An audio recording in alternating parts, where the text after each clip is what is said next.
Under the bed. इस कहानी की शुरुआत में एमिलिया को दिखाया जाता है जो एडिलेड में अपने 6 साल के बेटे के साथ रहती है। वो अपने बेटे से बहुत ज्यादा प्यार नहीं करती क्योंकि आज से 6 साल पहले जब उसे लेबर पेन शुरू हुए थे और उसका हस्बैंड कार में उसे हॉस्पिटल ले जा रहा था, तभी इनकी कार का एक्सीडेंट हो गया जिसमें उसके हस्बैंड की मृत्यु हो गई। उसी दिन उसका बेटा सैम्यूल पैदा हुआ। वो कभी अपने बेटे का कोई बर्थडे नहीं मनाती क्योंकि उसके बर्थडे का दिन उसे हमेशा उसी एक्सीडेंट की याद दिलाता है। सैम्यूल 6 साल का है और बहुत शरारती है, लेकिन सैम्यूल को बहुत डर लगता है क्योंकि उसे लगता है कि उसके आसपास कोई मॉन्स्टर है। इसीलिए हर रात को सोने से पहले वो अपने बेड के नीचे चेक करता है, साथ ही घर की सभी एल्मीराज को भी। हालांकि एमिलिया को उसकी ये सभी बातें बचकानी लगती है, लेकिन सैम्यूल को पूरा विश्वास है कि उसके आसपास कोई मॉन्स्टर है। इसीलिए वो बहुत सारे हथियार बनाता है ताकि वो मॉन्स्टर से लड़ सके। साथ ही वो टीवी से बहुत सारी मैजिक ट्रिक्स सीखता है जिसे वो एमिलिया को दिखाता है। एमिलिया सैम्यूल की इन सभी हरकतों से हमेशा परेशान रहती है।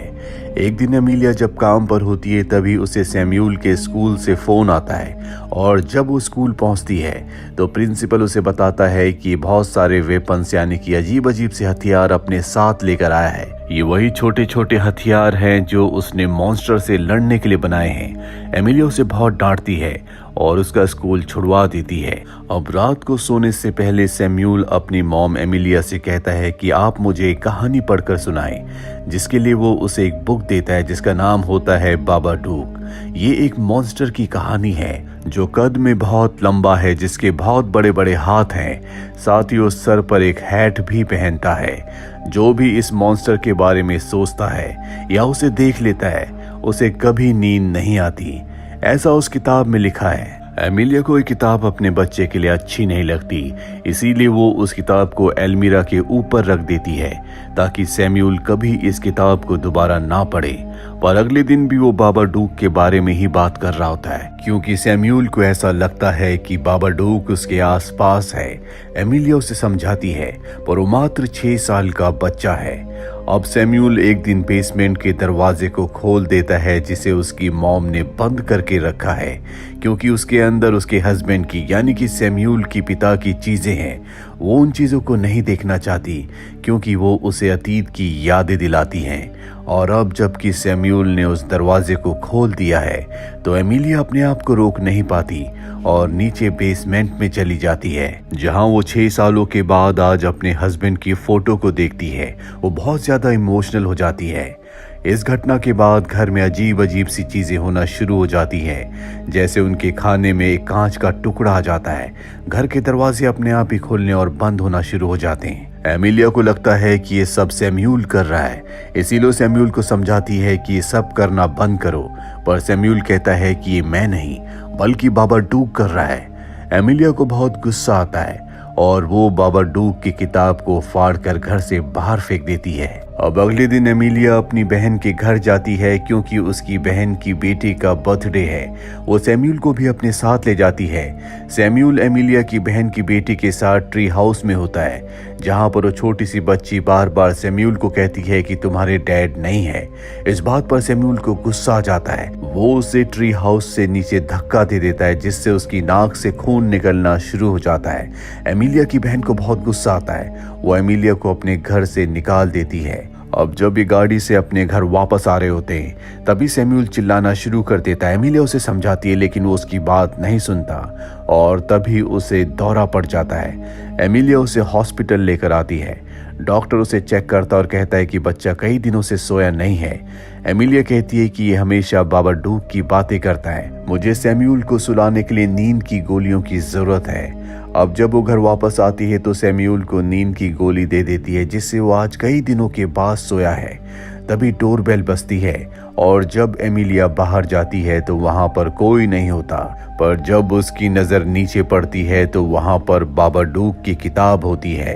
वो उस किताब को अंदर लाती है और जब वो किताब को खोलती है तो ये वही किताब होती है जिसे उसने फाड़ दिया था। किसी ने किताब के सभी पन्नों को वापस चिपका दिया था। साथ ही यहाँ पर किताब में ये भी लिखा होता है कि अगर एमिलिया बाबा डूक की मौजूदगी को नहीं मानेगी, उतना ही बाबा डूक उसकी जिंदगी में परेशानियां खड़ी करेगा। यहाँ इस किताब में अब कुछ और नई फोटोज भी होती हैं जो एमिलिया की हैं, जो अजीब अजीब से एक्ट कर रही है। ये देखकर एमिलिया डर जाती है और वो उस किताब को जला देती है। जिसके बाद एमिलिया को एक फोन आता है और जब वो फोन का रिसीवर उठाती है तो दूसरी तरफ से सिर्फ एक ही आवाज आती है, जो होती है बाबा डूक। एमिलिया को लगता है कि कोई उसे परेशान कर रहा है, इसीलिए वो पुलिस स्टेशन जाती है। पुलिस ऑफिसर उससे कहता है कि वो किताब मेरे पास लेकर आओ। वो कहती है कि मैंने उस किताब को जला दिया। पुलिस ऑफिसर कहता है कि तुम्हारे पास अपनी बात को साबित करने का कोई सबूत नहीं है, तुम्हें सबूत लाना होगा। तभी एमिलिया की नजर जाती है वहां पर लटके कपड़ों पर, जहां पर एक बड़ी हैट और एक कोट होता है और ये कपड़े हूबहू उसी तरह के होते हैं जिस तरह की किताब में बाबा डूक के थे। अब एमिलिया को भी बाबा डूक की बातों पर, उसके होने पर विश्वास होने लगा है। उसने अपने आप को अकेला कर लिया है। बात बात पर वो सैम्यूल को डांटती भी है और एक दिन जब वो फ्रिज के पीछे देखती है तो वहां पर एक छेद होता है जिसके अंदर से कीड़े बाहर आ रहे होते हैं, पर अगले पल वो छेद अपने आप ही बंद हो जाता है। उसे कुछ नहीं पता कि उसके साथ क्या हो रहा है। साथ ही सैम्यूल भी हमेशा डरा सहमा रहता है। वो तय करती है कि वो सैम्यूल को लेकर बाहर जाएगी ताकि उसके रूटीन में कुछ चेंज आ सके। वो सैम्यूल को आइसक्रीम खिलाने के लिए बाहर ले जाती है, पर जब वो गाड़ी से घर की तरफ वापस आ रही होती है तभी उसे ऐसा लगता है कि उसकी गाड़ी में बाबा डूक है। वो बहुत ज्यादा डर जाती है जिससे उसकी कार का एक्सीडेंट हो जाता है। और इन दोनों की किस्मत अच्छी होती है कि इन्हें कुछ नहीं होता। ये दोनों घर वापस आ जाते हैं। एमिलिया की हरकतें पहले से बहुत अजीब हो चुकी है। वो बात बात पर सैम्यूल को डांटती है। सैम्यूल बहुत ज्यादा परेशान हो चुका है, इसीलिए वो अपने नेबर्स को कॉल करना चाहता है, लेकिन एमिलिया ने फोन्स की सारी लाइंस को डिस्कनेक्ट कर दिया है। सैम्यूल को कुछ समझ नहीं आता कि अब वो क्या करे। रात को एमिलिया उसे जबरदस्ती नींद की गोली खिलाती है, पर आज सैम्यूल नींद की गोली को अपने हाथ में ही छुपा लेता है और ऐसा प्रिटेंड करता है कि जैसे उसने नींद की गोली खा ली है। एमिलिया बहुत ज्यादा डिस्टर्ब है। उसे हमेशा ऐसा लगता है जैसे उसके आसपास बाबा डूक है। एक रात को नीचे बेसमेंट में जाती है जहां पर उसने अपने हस्बैंड की चीजों को रखा है। वहां पर उसे अपना हस्बैंड नजर आता है जो उसे कहता है कि मैं तुम्हारी जिंदगी में, इस दुनिया में वापस आ जाऊंगा, पर इसके लिए तुम्हें हमारे बेटे को मारना होगा। शुरू में तो एमिलिया को कुछ समझ नहीं आता, पर वो समझ जाती है कि ये बाबा डूक की चाल है। वो वहां से निकलना चाहती है। तभी उसके सामने बाबा डूक का साया आ जाता है जो एमिलिया के ऊपर हमला कर देता है, जिस हमले में वो पूरी तरह से उसे अपने वश में कर लेता है। अब जैसा बाबा डूक चाहेगा एमिलिया वैसे ही करेगी। वो सबसे पहले अपने डॉग के पास जाती है और उसे मार देती है और उसका अगला शिकार उसका बेटा सैम्यूल है। सैम्यूल ऊपर सीढ़ियों से उसे ऐसा करता देख लेता है, क्योंकि आज उसने नींद की गोली नहीं खाई, वो उठा हुआ है। वो भागकर अपने कमरे में चला जाता है, पर एमिलिया जबरदस्ती उसके कमरे को खोलकर अंदर आ जाती है। सैम्यूल उसके सामने है और उसके पास वो हथियार हैं जो उसने बाबा डूक का सामना करने के लिए बनाए हैं। उन हथियारों से वो अपनी मॉम के ऊपर हमला करता है, क्योंकि उसे पता है कि ये उसकी मॉम नहीं है बल्कि ये बाबा डूक है जिसने उसकी मॉम के शरीर में अपना कब्जा कर रखा है।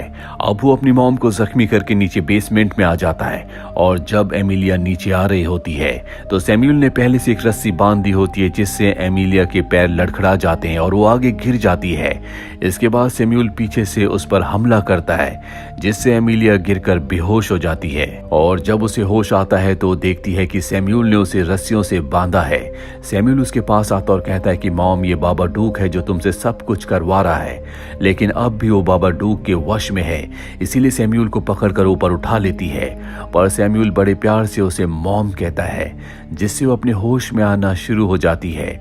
उसके मुंह से काले रंग का लिक्विड निकलता है जिसके बाद वो पूरी तरह से बाबा डूक के चुंगल से आजाद हो जाती है। वो अपने होश में आ चुकी है। वो अपने बेटे को लेकर कमरे में जा रही होती है, तभी सैम्यूल कहता है, मॉम, बाबा डूक से ना कोई भाग सकता है और ना ही कोई बच सकता है। तभी बाबा डूक की एक शक्ति सैम्यूल को ऊपर खींच लेती है। एमिलिया अपने बच्चे को बचाने के लिए ऊपर जाती है और उसे पकड़ लेती है, लेकिन तभी उसके सामने उसका हस्बैंड आता है। पर एमिलिया को पता है कि ये उसका हस्बैंड नहीं है, ये बाबा डूक है। इसीलिए चिल्लाकर कहती है कि ये मेरा घर है, तुम यहाँ से चले जाओ।